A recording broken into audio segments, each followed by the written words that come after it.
ATV news తెలుగుకు స్వాగతం. ట్రంప్పై కాల్పులకు కారణమేంటి? 20 ఏళ్ల థామస్ మాథ్యూ ఎలా బలయ్యాడు? అమెరికా మాజీ అధ్యక్షుడికి రక్షణ లేదా? అమెరికాలో విచ్చలవిడిగా పెరిగిన గన్ కల్చర్.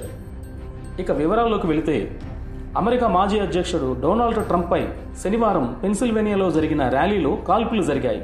కాల్పుల్లో ట్రంప్ చెవికి గాయమైనట్లుగా తెలుస్తుంది. నా కుడి చెవి పైభాగం బుల్లెట్తో కాల్చారు అని తన ట్రూత్ సోషల్ సైట్లో డొనాల్డ్ ట్రంప్ తెలిపారు. నేను విజిలింగ్ సౌండ్, షాట్లు విన్నప్పుడే ఏదో జరగరానిది జరుగుతుందని నాకు వెంటనే తెలిసింది. ఆ తరువాత వెంటనే బుల్లెట్ నా చెవి చర్మం నుంచి చీల్చినట్లుగా అనిపించింది అని ట్రంప్ వివరించాడు.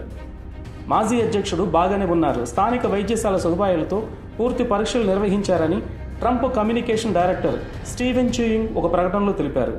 పశ్చిమ పెన్సిల్వేనియాలో బట్లర్లో శనివారం జరిగిన ర్యాలీకి వేలాది మంది ట్రంప్ మద్దతుదారులు హాజరవుతుండగా ఈ కాల్పులు జరిగాయి. ఇందుకు సంబంధించిన వీడియో సోషల్ మీడియాలో ఇప్పటికీ వైరల్ అవుతుంది. ఈ ఏడాది జరిగే అధ్యక్ష ఎన్నికల్లో రిపబ్లికన్ పార్టీ అభ్యర్థిగా పోటీ చేయనున్న డొనాల్డ్ ట్రంప్పై గన్తో కాల్పులు జరిపి అనంతరం సీక్రెట్ సర్వీస్ స్నైపర్ల కాల్పులో చనిపోయిన నిందితుడి వివరాలను అమెరికా దర్యాప్తు సంస్థ ఫెడరల్ బ్యూరో ఆఫ్ ఇన్వెస్టిగేషన్ విడుదల చేసింది. నిందితుడి ఫోటోతో పాటు నేపథ్యం, ఇతర వివరాలు ఇందులో ఉన్నాయి. వీటిని చూస్తే ఆశ్చర్యం కలగక మనదు. నిన్న పెన్సిల్వేనియాలో జరిగిన రిపబ్లికన్ పార్టీ ప్రచార సభలో అమెరికా మాజీ అధ్యక్షుడు డొనాల్డ్ ట్రంప్ చెవికి బుల్లెట్ దూసుకెళ్లిన ఘటనపై FBI దర్యాప్తు ముమ్మరం చేసింది. ట్రంప్పై కాల్పులు జరిపిన వ్యక్తి 20 ఏళ్ల థామస్ మాథ్యూ క్రూక్స్ అని ఇప్పటికే ప్రకటించింది. ఇతని గురించి మరిన్ని వివరాలు తెలుసుకునేందుకు FBI ప్రయత్నిస్తుంది. ఇందులో భాగంగా అతని ఫోటోను విడుదల చేసింది.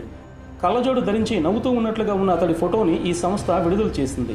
ట్రంప్ ప్రసంగిస్తున్న వేదిక సమీపంలోని రూఫ్ టాప్ నుండి సభలో పలుసార్లు కాల్పులు జరిపిన తర్వాత క్రూక్స్ను సీక్రెట్ సర్వీస్ స్నిప్పర్లు కాల్చి చంపారు.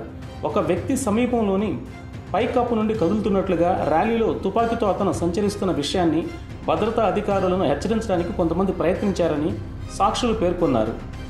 అతని మృతదేహం దగ్గర ఒక అసాల్ట్ రైఫిల్ AR-15 దొరికింది.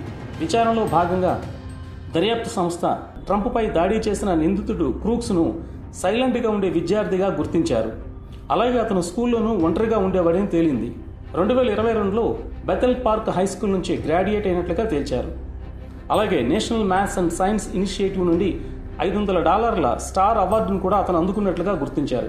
అలాగే రిజిస్టర్డ్ రిపబ్లికన్ అని అతను బ్రతికి ఉంటే రాబోయే నవంబర్ 5న జరిగే అధ్యక్ష ఎన్నికల్లో అతను ఓటు వేయడం ఇదే మొదటిసారి అయ్యేదని కూడా తెలుసుకున్నారు.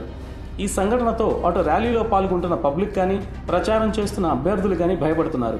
అమెరికాలో విచ్చలవిడిగా గన్ కల్చర్ పెరిగిందని, ఈ సంఘటనతో మరోమారు ప్రపంచం మొత్తానికి తెలిసిందనేది వాస్తవం.